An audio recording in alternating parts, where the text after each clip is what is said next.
It was late in the summer of 1995 when tragedy struck and Brian McPherson's life was changed forever. Riding a three-wheeled ATV in Skeleton Lake, Alberta, Brian lost control and flipped his vehicle, crushing his T12 vertebrae, leaving him paralyzed from the waist down. Over the course of the next few years, McPherson struggled to cope with his new circumstances and turned to alcohol as a means to deal with his new injury. In the fall of 1997, Brian's alcohol abuse reached a new low and he began living on the streets for nearly 2 months. I realized that one of the last nights I ever actually slept on the streets, I realized that that was the way I was going to die, and I wasn't ready for that. That was the one thing I knew in my heart, that I was not ready to die. Once Brian realized his life needed a drastic change, he called the Canadian Paraplegic Association for help, who found him accessible housing and subsidization to get him on the right track. Brian soon began playing wheelchair basketball, which was a major turning point in his life. Brian was injured as a young man at the age of 17, went through some pretty challenging times, but he's, with the support of CPA, rebuilt his life, and now he's a superb spokesperson and employee for our organization.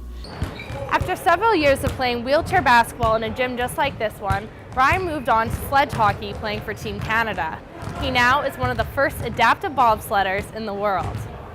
Brian's training has him traveling back and forth between Edmonton and Calgary several times a week, and he has officially been invited to the 2014 Paralympics to demo adaptive bobsledding because it's such a new sport. That bobsled starts to go and you have no clue what to expect. You don't know how to steer, you don't know how much it's going to get onto that wall.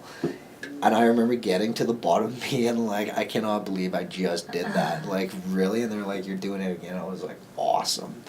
It's only a matter of time before that gentleman is going to be in the Paralympics and representing our country.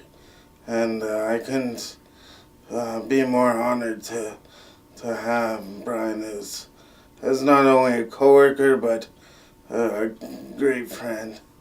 I wouldn't be where I'm at today if it wasn't for CPA, and I wouldn't be holding 2 world records and a Canadian record without him. So I can't thank him enough, and again, it's family. It's all about family support.